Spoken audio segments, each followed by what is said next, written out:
What's poppin', fight world? You rockin' with your boy. What's shaking out there, man? Saturday night, had a great time commentating over the fights, man. The undercards was popping, the females did their thing, and my boy Gary Russell put on a boxing clinic, man. He did his thing, man. I picked against him, so I'm gonna call him Mr. Russell from now on. I just thought that King Tut was gonna bring that action, you know what I mean? Power, go to the body, cut the ring off, and that relentless pressure was gonna pay some dividends later in the fight, which it did. Gary was gassing out, but he stood up like a champion that he is.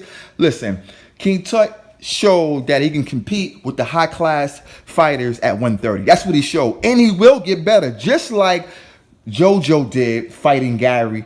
He got better, went into the fight with Farmer, and look at him now. He's a world champion. So that's what you get when you fighting on that level, and you compete on that level. You see what I'm saying? It's one thing to fight and lose, but it's one thing to compete. Point blank, period. So I'll take my losses, lick my wounds, move on to the next. I will win big against my boy, your boy, Sloppy Wilder, because I'm picking my boy, Tyson Fury. So at the end of the day, if any of you cocksuckers believe that your boy, Deontay One-Trick Pony, is going to beat Tyson Fury, put your money on the wood. It's just that simple, man. Put your money on the wood, man. But at the end of the day, this video is about bisexual Tank Davis. It looks like he's going to get the fight with my boy, Leo Santa Cruz, which is a beautiful thing. Look, I like Tank. I think he's strong, fast, and powerful. I think he got some downfalls and many holes in his game that has yet to been exposed or yet to be exposed because of the competition he's been in the ring with, right? All the guys that they picked for him, they came to lay down. At the end of the day, listen, Leo is different. Leo might not want to fight Russell because he understands the danger in fighting Russell, right? The fast, explosive, the quickness. But we'll get to that because after watching Russell fight, I can see Leo having some success because of his length and his height. But at the end of the day, that's the same problem Tank is going to run into. He's dealing with a guy that can jab and got height and that can move. A guy that can fight on the back foot, use the distance, use his range, or come forward, whatever works for him. And that's exactly what he said in his latest interview, right? He said, listen, man, I want the Tank fight for two reasons. One, I can win. And two, to show the people that I'm not scared of anybody. You understand what I'm saying? I want these fights, but we all know Al Heyman and that whole team are looking out for the interests of the networks and not the fighters. And everybody believes it's the reverse, right? It's the fighters, not the networks. No, the networks come first. You see what I'm saying? Just like when you see Eddie Hearn offering your boy Charlo $10 million, $7 million to fight Andrade, it's not that they don't want the fight, right? It's because the networks need it to be on, Fox or Showtime or however, and they can't match it. You understand me? So they really broke over there at PBC, if you really want to get down to it. But at the end of the day, I think the fight is cool. Listen, I thought that because of the, alleged assault case that he have going on right now, and Tank Davis, that they wouldn't put him on pay-per-view because that wouldn't be a good look, right? What are you doing posting up and putting the light on a guy that's going through some type of issue, hitting on females? That's never a good look, right? But at the end of the day, they're going to push the envelope and they're going to let it go. And I'm not mad at him. I want to see the fight. I care less what he do outside the ring, man. You feel me? So look, I think this is a mistake. I think it should have gave him a fight in between, something that would have been a little bit more comparable to somebody comparable, somebody with length and height that can shoot jabs, and let's see if Tank can get up under the jab and work behind his own jab to get inside to go to the body, come back up top. You're dealing with an A-class fighter in Leo Santa Cruz, and you really want to go into danger with a guy that's been proven in an area where his hometown is going to be all on him, and you're going to be the underdog in this fight. I'm telling you right now, the odds are going to favor my boy Leo, because you got to look at both fighters and who they've been in the ring with. Tank has never dealt with adversity. He's never dealt with that type of pressure and losing that much weight. You understand me? Under the circumstances and all the events that's been going on, it's going to be tough for that kid, man. He's a street kid, man. He needs to have more discipline, and I think he'll be more better, but he doesn't. So therefore, Leo Santa Cruz is going to beat this boy. He's going to beat him simple. He's going to beat him easy, man. Work behind the jab, use the distance, use your height, and move. Come forward when you need to, because Tank is going to gas out by the 6, by the 7. That's when you start to come forward. In the meantime, fight off the back foot. Use your distance and use that jab and pop it, double and triple it. And that's going to be simple. It's not a big deal, guys. We'll break it down round by round. You know what I mean? I'll show you some film study, but it's not going to matter much because it's going to be simple. It's not going to be difficult. You understand what I'm saying? He's not dealing with a guy he can run up to and throw a 3-punch combination, make them run away, get him on the ropes, and knock them down. See, Leo different. Leo gonna fight back. Leo got a good chin. Leo protects that body, and he got a great jab, and he got some stink on his punches as well.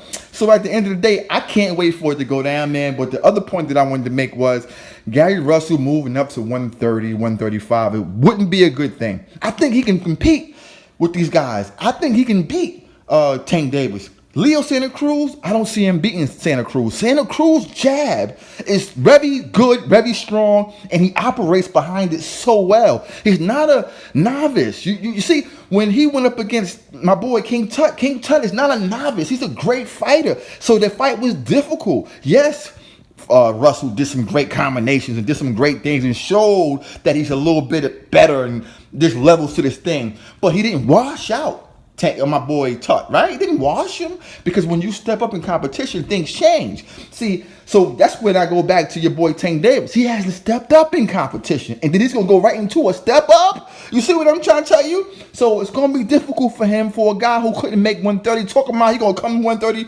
and you dig what I'm saying? That's gonna be tough for him. But it is what it is, man. So if it go down, it go down, and if that's what they believe, because obviously they believe that, you know, Tank can do this. They believe Tank can get to 130. They believe Tank can wash or beat Leo convincingly because the crowd, the energy is all Leo Santa Cruz, man. Tank Davis is going to turn into the Floyd that everybody wants to see lose. That's what he's going to turn into. You understand what I'm talking about? His street activities and everything that he brings and all the baggage is going to turn off a lot of fans. In turn, that could put a lot of dollars in his pocket because they will show up just to see him lose. And when he loses his first fight, he's going to end up being the next Adrian Broner. The Broner that lost to Madonna, right? The Broner that lost to all these different fighters, Pacquiao, all these draws that he had with Granados. Like, really, like, well, he beat, but he didn't, I mean, like, he didn't really, Granados won that fight. You know what I'm saying? But he's going to turn into the Adrian Broner, you know, spectacle, right? The guy who can bring attention and bring the fans. But he really ain't that good, and everybody wants to see him lose. But we'll still, you know, go check him. We'll still do a video on him. That's what it's going to turn into. One loss turns into 2 losses because your confidence gets shot. Point blank, period. Maybe he can, you know, defy the odds and prove CBT wrong, but I don't see that happening. But at the end of the day, man, my other point is, the guy you need to watch out for, right, is Ryan Garcia. See, Ryan Garcia is dedicated. Ryan Garcia got skills. Ryan Garcia is a guy that's young, strong, and he has confidence, and he exudes confidence when he speaks, talks, train, work out, and he has a whole game plan, and he's mapping it out, and he's letting you know, I want these guys. I want these guys now. And he got his promoter, De La Hoya, former world time champion in the history books. Listen, De La Hoya is the OG. If De La Hoya believed that his prospect, his moneymaker, right, is that he can't beat Tank, he wouldn't put him in the ring. He wouldn't call out Floyd and say, listen, put your guy against my guy. We're shaking what's good. They want that fight because they see all the holes that Tank possesses. It ain't just because of the Gamboa. It's because of every fight. Even if he look good, you can see how he's looking good and where his holes are at because he does the same thing over and over again, right? He's very predictable. But you guys that don't know boxing, all you guys see is the knockout. Like I said, Deontay Wilder got so many holes, but all you see is the knockout. And then I'm forced to say, well, yeah, you're right. He got the knockout, but I got to keep it funky and say, but did you not see the output? No output. Did you see movement? No movement. Did you see head work? Head movement, no head movement. Footwork, disgusting. Sloppy punches, right? He loads up. It's just so predictable. Tyson Fury gonna walk right through him, bro. Point blank, period. We're gonna do a video on it because, you know, there's so many things that I want to say. There's 2 things that I want to say before the fight, right? And I'm just gonna say that if you look at Wilder's last 3 opponents. Right? He knocked them out, or did he knock them down? And did they get up? Did they want to continue? That's all I want to say before I give you the video where I expose and show you that Deontay Wilder is not a knockout artist. He can hurt people just like any other heavyweight. He can hurt you if he lands sweet on the sweet spot on your chin, or your temple, on the back of your head, just like any other heavyweight. He just mastered, right, a certain technique. When he lands, what do you see? You see 3 to 4 more punches coming. I said 3 to 4 more punches coming behind the head, on the neck, vital places where you're gonna hurt somebody as a heavyweight. But at the end of the day, I know those guys, all you guys out there, are gonna say, "Well, he got the knockout," and I'm not mad at you. But when I break it down in the next video, how he gets the knockout and how vulnerable he is, and how he's not a knockout artist, the hardest hitting fighter heavyweight since Mike Tyson. Are you crazy? But we'll talk about that, man. At the end of the day, man, watch out for my boy Ryan. I think he's the guy that's going to be the next De La Hoya, man. This kid is slick. The kid got better, and he gets better every fight. That's why he's so dangerous. Not because he got some good wins over some B-level guys. No, he gets better. Right? The jab is faster, right? He's timing his shots, right? He's conserving his energy. He's being more patient, right? Young fighter learning how to be patient. Get this. So those are the issues. And when we look at Tank, we don't see no one. He's not getting better. Every camp he go into, it's a fat loss camp. It's not to gain more skills, learn more techniques. Maybe he's doing something in the gym, but it's not on display when he's in the ring.